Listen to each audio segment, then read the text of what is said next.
দ্বিতীয় বিয়ে যাই করছে তারে লুচ্চা কন, আমি বলি আপনি আরো বড় লুচ্চা। এই সমাজে কি পরিমাণে পরকীয়া হচ্ছে আপনি জানেনই না। একজনের বউ আর একজনের সাথে বাইকে যাচ্ছে, অহরহ পরকীয়া হচ্ছে। এখানে সমস্যা নাই। একসাথে চাকরি করে, স্বামীরে সময় দেয় না, ইটিস পিটিস চলতেছে চাকরিজীবীর সাথে, কলিংয়ের সাথে, ডাক্তার ডাক্তারনির সাথে, মাস্টার মাস্টারনির সাথে চলতেছে। এটার কোনো সমস্যা নাই। আপনাদেরকে জানায় দেই, আল্লাহ তাআলার এমন কোনো নবী নাই যে দুই বিয়ে বা একাধিক বিয়ে করেন। সুবহানাল্লাহ কেন? অথচ এই সুন্নাহটাকে আজকে এটাকে খারাপভাবে উপস্থাপন করা হয়।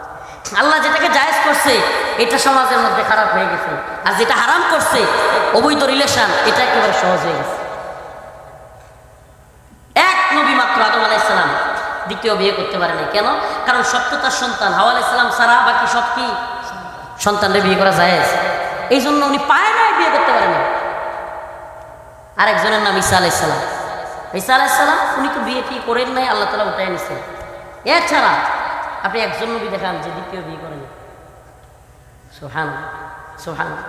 অথচ এই দ্বিতীয় বিয়ের সুন্নাহটাকে এখন খারাপভাবে উপস্থাপনা করে, কত খারাপভাবে দেখি। আরে ভাই, আপনি করতে পারেন নাই, আপনার অবস্থান নাই, টাকা পয়সা কিংবা আপনার শারীরিক অবস্থান নাই, এটা আপনার দুর্বলতা। কোনো ব্যক্তি যদি পারে দুইজনকে সুন্দরভাবে নিয়ে চলতে, তাহলে সে একাধিক বিয়ে করবে। এটা সুন্নাহ। সুবহানাল্লাহ, এটা সুন্নাহ। এটাকে খারাপভাবে দেখবার আপনি কি? অথচ কি হয়েছে? পরকীয়া করে।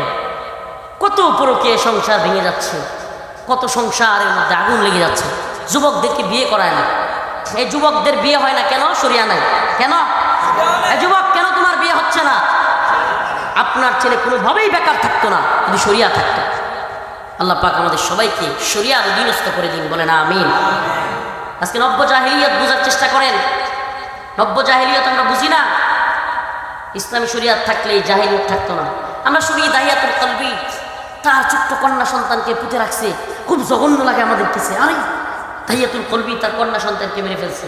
অথচ এই নব্য জাহিলিয়তের যুগে আরো জঘন্য, সন্তানের ব্রণ আসছে, ছেলে নামে দেখতেই পারে নাই, ডাক্তারনি মেরে ফেলছে।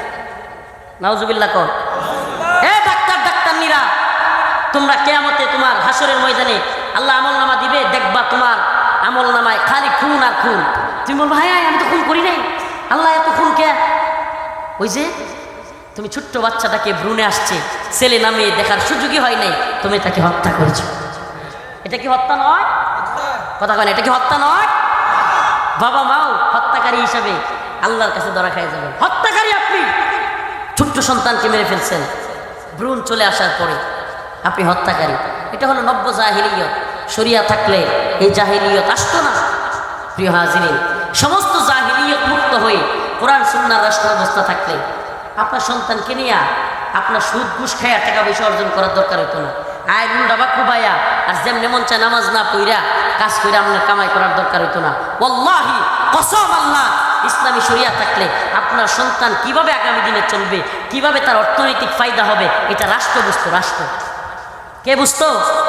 আপনার সন্তানের বিয়ে। আপনি কি জানেন বর্তমান শুধু এক বাংলাদেশে যেই পরিমাণ ছেলে এবং মেয়ে প্রাপ্তবয়স্ক সমান সমান হিসাব করা হয়েছে, 65 লক্ষ মেয়ে বেশি। কত? এখন বলেন, যদি প্রত্যেক যুবক একটা করে বিয়েও করে, কয়জন বাকি থাকবে মেয়ে? কথা কয় না, কয়জন? 65 লক্ষ। এই মেয়েরা আপনারই বোন, আমাদেরই মেয়ে, আমাদেরই বোন। তো এরা কোথায় যাবে? স্বামীহীন এই সমাজ সত্যিকার বলেন চালু হয়েছে কি হয় নাই? অসংখ্য মেয়েদের বিয়ে হচ্ছে কি হচ্ছে না? হচ্ছে না। অসংখ্য মেয়েদের এখন যৌতুক লাগতেছে। কেন? কারণ একাধিক বিয়ের প্রচলন নাই। আমাদের মেয়েরাও একাধিক বিয়ে বসতে রাজি না।